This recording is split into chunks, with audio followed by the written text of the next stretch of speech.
السلام علیکم ورحمۃ اللہ وبرکاتہ۔ رمضان کا مہینہ بہت فضیلت والا مہینہ ہے۔ آج میں آپ کو کچھ احادیث مبارکہ رمضان کی فضیلت کے بارے میں سنانے جا رہا ہوں۔ ان احادیث کو سننے کے بعد انشاءاللہ ہمارے دلوں کے اندر رمضان کی قدر اور بڑھے گی۔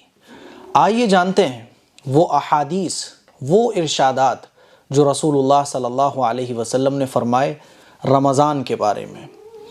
روزے کی فضیلت کے بارے میں حضرت ابو ہریرہ رضی اللہ تعالیٰ عنہ سے روایت ہے کہ نبی کریم صلی اللہ علیہ وسلم نے ارشاد فرمایا کہ میری امت کو رمضان شریف میں 5 چیزیں خاص طور پر دی گئی ہیں جو پہلی امتوں کو نہیں دی گئیں۔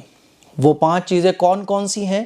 نمبر 1، ان کے منہ کی بو اللہ کے نزدیک مشک سے زیادہ پسندیدہ ہے۔ جب ہم اور آپ روزہ رکھتے ہیں تو بھوکا پیاسا رہنے کی وجہ سے جو ہمارے منہ میں بو آتی ہے وہ اللہ کو بہت پسند ہے۔ کتنی پسند ہے؟ مشک سے زیادہ۔ اور یہ اللہ کی محبت کا اظہار ہے۔ جیسے باپ اپنے بچے سے محبت کرتا ہے تو بچے کے تھوک کو بھی منہ میں لے لیتا ہے، بچے کا جھوٹا بھی کھا لیتا ہے، بچے کو چومتا بھی ہے۔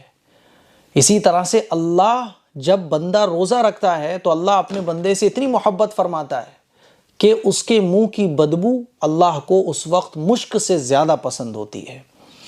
نمبر 2، ان کے لیے فرشتے دعا کرتے ہیں، یہاں تک کہ افطار کے وقت تک دعا کرتے رہتے ہیں۔ روزے دار کے لیے فرشتے دعا کرتے ہیں اور افطار تک کرتے رہتے ہیں۔ نمبر 3، جنت ہر روز ان کے لیے سجا دی جاتی ہے۔ پھر اللہ تعالیٰ فرماتا ہے کہ عن قریب میرے بندے مشقتیں اپنے اوپر سے ہٹا کر تیری طرف آئیں گے۔ یعنی اللہ تعالیٰ جنت کو سجا دیتا ہے روزے دار کے لیے کہ میرے بندے روزہ رکھ کر رمضان کے مبارک مہینے میں میری عبادت کر کے عن قریب تجھے حاصل کر لیں گے۔ اور رمضان کے مہینے میں جب عبادت بندہ کمپلیٹ کر لیتا ہے تو اللہ تعالیٰ جنتیں اس کے نام میں کر دیتا ہے۔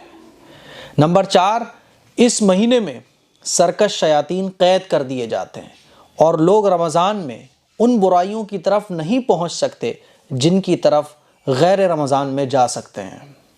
اسی لیے آپ نے دیکھا ہوگا کہ رمضان کے مہینے میں شیطان سے شیطان قسم کا آدمی بھی گناہوں کو کم کر دیتا ہے۔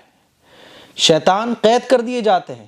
اب انسان جو تھوڑے بہت گناہ کر لیتا ہے نا، وہ اپنے نفس کی وجہ سے کر لیتا ہے، گناہ کم ہو جاتے ہیں۔ بڑے سے بڑے گنہگار بھی رمضان کے مہینے میں گناہ کم کر دیتا ہے۔ کیوں؟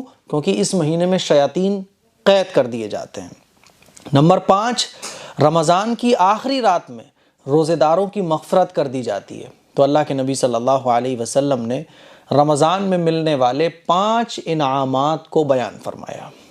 ایک دوسری حدیث میں آپ علیہ الصلوۃ والسلام نے ارشاد فرمایا کہ جو شخص بغیر کسی شرعی عذر کے 1 دن کا رمضان کا روزہ چھوڑ دے اگر، اور پھر تمام عمر وہ روزے بھی رکھے، تو رمضان کے 1 روزے کا ثواب وہ حاصل نہیں کر سکتا۔ رمضان کے 1 روزے کی اتنی بڑی فضیلت ہے۔ ہاں، اگر کوئی بیمار ہے، مجبوری میں پریشان ہے، واقعی میں کوئی شرعی عذر اس کو لگا ہوا ہے تو وہ روزہ چھوڑ دے تو وہ ایک الگ مسئلہ ہے۔ لیکن کوئی جان بوجھ کر کوئی رمضان کا روزہ چھوڑ دے تو رمضان کے 1 روزے کا ثواب اتنا ہے کہ اگر کوئی شخص ساری زندگی اس رمضان کے 1 چھوٹے ہوئے روزے کی قضا میں ساری زندگی نفلی روزے رکھے، عمر بھر روزے رکھتا رہے، تب بھی وہ رمضان کے 1 روزے کا ثواب حاصل نہیں کر سکتا۔ رمضان کے 1 روزے کا ثواب اتنا ہے۔ حضرت ابو عبیدہ رضی اللہ تعالیٰ عنہ فرماتے ہیں کہ میں نے رسول اللہ صلی اللہ علیہ وسلم کو یہ ارشاد فرماتے ہوئے سنا، روزہ انسان کے لیے ڈھال ہے جب تک اس کو پھاڑ نہ ڈالے۔ اس کا مطلب یہ ہے کہ روزہ انسان کے لیے ڈھال ہے جہنم کی آگ سے بچانے کے لیے، جب تک کہ وہ اس کو پھاڑ نہ ڈالے۔ اس کا مطلب یہ کہ وہ روزے کا حق ادا کرے۔ روزے کا حق کیا ہے؟ کہ گناہوں سے بچا جائے۔ یعنی روزہ انسان کو جہنم کی آگ سے بچاتا ہے جب تک کہ آدمی روزے کو روزے کی طرح رکھتا ہے۔ یعنی روزہ رکھنے کے بعد کوئی بھی اللہ اور اللہ کے رسول کے حکموں کے خلاف کام نہیں کرتا۔ ایک اور حدیث میں آپ کو سنانا چاہتا ہوں۔ حضرت ابو ہریرہ رضی اللہ تعالیٰ عنہ سے روایت ہے کہ حضور اکرم صلی اللہ علیہ وسلم کے ارشاد ہے 3 آدمیوں کی دعا رد نہیں ہوتی، ایک روزہ دار کی جب وہ روزہ افطار کرتے وقت دعا مانگتا ہے، دوسرے عادل بادشاہ کی، تیسرے مظلوم انسان کی جس کو اللہ تعالیٰ بادلوں سے اوپر اٹھا لیتے ہیں، آسمان کے دروازے کھول دیے جاتے ہیں اور ارشاد ہوتا ہے اے بندے میں تیری ضرور مدد کروں گا۔ ہاں کچھ مصلحت کی وجہ سے تھوڑی دیر ہو جائے وہ الگ بات ہے۔ تو روزہ دار کی دعا اللہ تعالیٰ ضرور قبول فرماتا ہے جب وہ افطار کے وقت دعا مانگتا ہے۔ ایک اور حدیث آئیے سنتے ہیں۔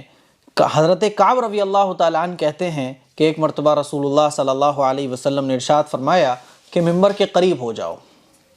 ہم لوگ قریب ہو کر حاضر ہو گئے۔ جب آپ صلی اللہ علیہ وسلم نے ممبر کے پہلے زینے پر قدم رکھا تو فرمایا آمین، جب دوسرے زینے پر قدم رکھا تو پھر فرمایا آمین، جب تیسرے زینے پر قدم رکھا تو پھر فرمایا آمین۔ جب آپ علیہ الصلوۃ والسلام خطبے سے فارغ ہوئے اور نیچے تشریف لائے تو ہم نے عرض کیا کہ ہم نے آج آپ سے ایک ایسی بات سنی ہے جو پہلے کبھی نہیں سنی۔ تو آپ صلی اللہ علیہ وسلم نے ارشاد فرمایا کہ اس وقت حضرت جبرائیل میرے پاس آئے تھے۔ جب میں نے پہلے درجے پر قدم رکھا تو انہوں نے کہا ہلاک ہو جائے وہ شخص جس نے رمضان کا مبارک مہینہ پایا اور پھر بھی اس کی مغفرت نہیں ہوئی۔ میں نے کہا آمین۔ پھر جب میں دوسرے زینے پر چڑھا تو انہوں نے کہا ہلاک ہو جائے وہ شخص جس کے سامنے آپ کا مبارک نام آئے اور وہ درود نہ بھیجے۔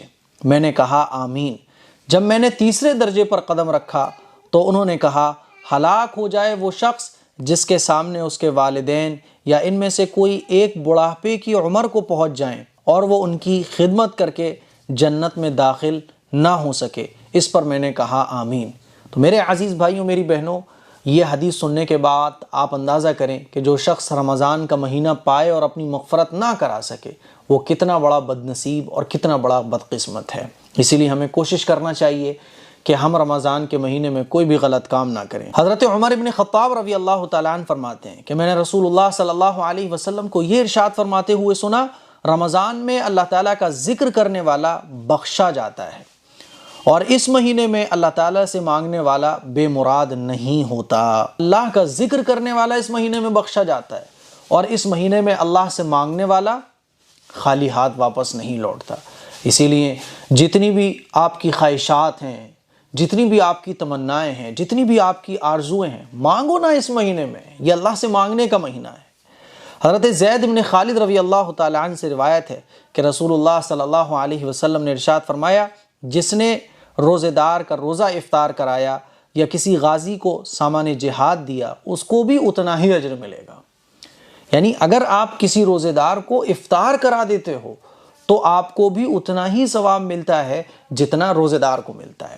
تو میرے عزیز بھائیوں میری بہنوں، یہ کچھ احادیث مبارکہ تھیں رمضان المبارک کی فضیلت میں جو میں نے آپ لوگوں کی خدمت میں پیش کی۔ مجھے امید ہے کہ آپ لوگوں کو یہ ویڈیو پسند آئی ہوگی، اس کو شیئر کریں اور ان احادیث مبارکہ سے رمضان کی فضیلت کو سننے کے بعد انشاءاللہ رمضان کی قدر، رمضان کی اہمیت، رمضان کی محبت ہمارے اندر ضرور بڑی ہوگی۔ اس کلپ کو شیئر کریں، دوسروں تک پہنچائیں۔ السلام علیکم ورحمۃ اللہ وبرکاتہ۔